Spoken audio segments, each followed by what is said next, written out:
Hello friend, welcome back to my channel Sujata Sonai. তো নতুন একটি ব্লগের সঙ্গে তোমাদেরকে জানাই অনেকটা ওয়েলকাম। বড়োদেরকে আমার প্রণাম জানিয়ে ছোটোদেরকে বুক ভরা ভালোবাসা জানিয়ে শুরু করতে চলেছি নিউ একটি ব্লগ। তো আশা করব তোমাদের সকলের ব্লগটা ভালো লাগবে। তো দেখতে থাকো আর সাথে থাকো কি হতে চলেছে, একদমই আলাদা রকম ইন্টারেস্টেড ব্লগ। তোমাদের স্কিপ করো না, দেখো ভালো লাগবে। তো প্রথমেই আমি রাস্তায় বেরিয়ে পড়ছি। আর আজকে মনটা ছিল খুবই খারাপ, দেখতেই পাচ্ছ আমার চোখের কোণে জল, আমি পুরো কাঁদো কাঁদো করে যাচ্ছি রাস্তা দিয়ে। তো কেন কী জন্য সবটা বলবো। আর আমার মনটা কেন খারাপ হয়েছে সেটা আমি অন্য একটা ব্লগে তোমাদেরকে জানিয়ে দেব, বাট আজকে জানাবো না। তো মন এতটা ভেঙে গেছে যেখান থেকে মানে জোড়া লাগাবার কোনো জায়গা নেই। যখন নিজের কাছের মানুষগুলো ঠেলে দেয় না, তখন নিজের স্বামী যদি পাশে থাকে মনে হয় গোটা পৃথিবীটাই আমার হাতে আছে।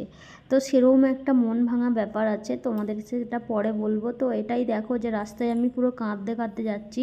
আর চারিদিক দেখছি মাঝে মধ্যে যে আমায় কেউ দেখছে কিনা, এত খারাপ লাগছিলো। আমাকে চলে যেতে হচ্ছিলো বাড়ি থেকে। কেন যাচ্ছিলাম, কি হয়েছিল সবটা তোমাদের পরে জানাবো।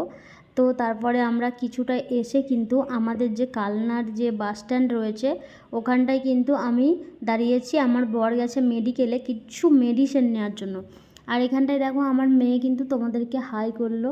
আর ডোনাকে কেমন লাগছে অবশ্যই কমেন্টসে বলবে। আর আমি তো দেখতেই পাচ্ছ চোখ মুখের অবস্থা খুবই খারাপ, কেঁদে দিলেই ভালো হয় এরকম একটা ব্যাপার। তারপরে মেডিসিনটা নিয়েছি, তারপরেই চলে এসেছি গাড়িটা পার্কিং করতে বা গাড়িটাকে গ্যারেজ করতে। মানে গাড়িটা এখন 2 দিন এই গ্যারেজে রাখা থাকবে। আমরা যাচ্ছি একটা বাইরের জায়গায় ঘুরতে। তো সেখানটায় যাওয়ার জন্য গাড়ি করে এলাম। আর গাড়িটা বাড়িতে থেকেই বা কী হতো, এলাম আবার যাব।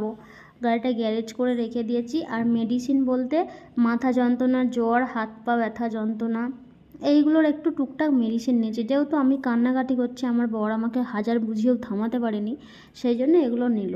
আর তারপরে আমরা গাড়িটাকে জমা রেখে তারপরে সোজা হেঁটে হেঁটে চলে এলাম কিন্তু বাস স্ট্যান্ড থেকে সোজা মানে রেল স্টেশনে। তো এটা হচ্ছে আমাদের অম্বিকা কালনা রেল স্টেশন। তো তোমরা দেখতেই পাচ্ছ স্টেশনে উঠে গেছি। তারপরে আমার বর, আমি, মেয়ে বলছিল যে খবর করছিল যে 3 নম্বরে দেবে গাড়িটা। তো ভাবলাম আর ওভারব্রিজটা যেতে পারবো না, আমার শরীর খুব ছেড়ে দিয়েছে, খারাপও লাগছে। তো এখান দিয়েই পার হয়ে গেলাম। জানি এভাবে পার হওয়াটা বাঞ্ছনীয় নয়। তো তারপরে দেখতেই পাচ্ছ এই যে আমাদের কালনা স্টেশন, অম্বিকা কালনা, খুব গর্বের একটা ব্যাপার আমার কাছে। তো তোমাদেরকেও একবার দেখিয়ে দিলাম। আর এখন 3 নম্বরে আমরা কিন্তু চলে এলাম। তারপরে আমার বর বলছিল আমি টিকিটটা কেটে আনি, আমি বসে একটু টাইম কাটালাম। বরমশাই গেছিলো টিকিটটা কাটতে। তারপরে দেখো এই যে এই জায়গাটায় বসেছি, আমার খুব মন খারাপ, কাঁদছি বলে বর আমাকে ঝাল ঝাল সেই ব্ল্যাক কালারের লজেন্স হয় না, আগে ছোটোবেলায় যেগুলো খেত সবাই, ওই লজেন্স কিনে দিয়েছে। আর হাওয়ায় যেহেতু চুলগুলো উড়ে যাচ্ছে ওই জন্য কিন্তু আমরা লজেন্স খেতে খেতে চুলটা কিন্তু বেঁধে নিয়েছি। তারপর দেখো ডোনা কোলে উঠে গেছে। আর ট্রেন থেকে নেমে সোজা আমরা কিন্তু চলে এলাম অটোয় করে, টোটোয় আসার পরে মিনিট 15 তারপরে উঠে গেছি লঞ্চে সরি না, এটা নৌকা। দেখো ডোনাকে নিয়ে ওর বাবা কি করছে, যাতে মেয়ের মনটা ভালো হয়, আমার মনটা ভালো হয় ওই জন্য। তো আমরা এখন কোথায় যাচ্ছি তোমরা টাইটেল আর থাম্বনেল দেখে নিশ্চয়ই বুঝে গেছো। হ্যাঁ, আমরা যাচ্ছি কিন্তু মায়াপুরে। আর আমার বর কিন্তু মায়াপুর যায়নি, আমি গেছিলাম, সেই ব্লগ এখানে দেওয়া আছে। তো তারপরে কিন্তু আমরা বিষ্ণুপ্রিয়ায় যে নেমেছিলাম ওখান থেকে বললাম তো টোটোতে এসেছি। এসে এই যে দেখো নৌকা পার হলাম, রাতের বেলা তো রোদ্দুর নেই, ওই জন্য কিন্তু আমরা নৌকায় পার হয়ে এলাম। আর এই যে দেখতে পাচ্ছ ওই দিকটা হচ্ছে লঞ্চ দাঁড়ানোর মনে হচ্ছে আমার যতটা। তো তারপরে আমরা দেখো হেঁটে হেঁটে কিছুটা চলে এলাম।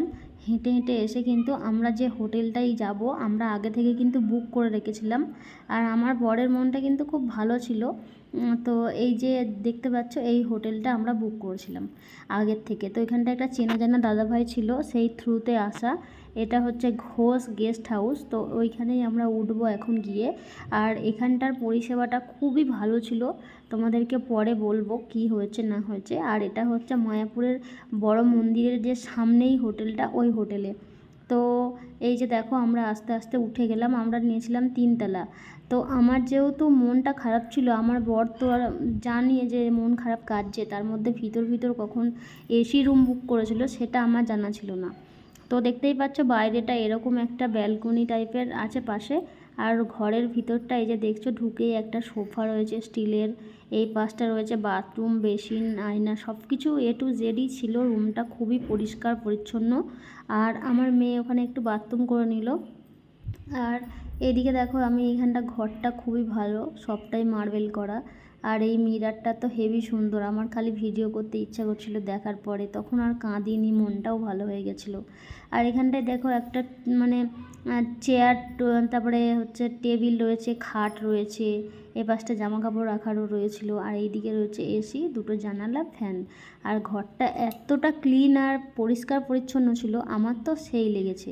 তো ব্যাগপত্র রেখে দিয়ে কিন্তু বেরিয়ে গেছিলাম একটু ফুচকা খেতে, যেহেতু সারাদিন খাওয়া ছিল না, খুব মন খারাপ, কান্নাকাটি করেছিলাম। ওর জন্য কিন্তু আমার বর বললো চলো ফুচকা খেয়ে আসি। আর এই দেখো কতটা লাইন, এখানে তো সবই নিরামিষ, তো জানো ফুচকাটা খেয়ে। তো গাইস তারপর চলে এসেছি ঘুরু ঘুরু করে, আর এখানে এসে ফ্রেশ ট্রেশ হয়ে নিয়েছি। আর এই যে আমার বর ড্রেস চেঞ্জ করে নিয়েছে, দেখছো। কি খাচ্ছ? হেলাঞ্চা, এটা হচ্ছে হেলাঞ্চের বড়া। আর এদিকে আমার মেয়ে খাচ্ছে হচ্ছে, কি খাচ্ছে বলো? পপকর্ন খাচ্ছে।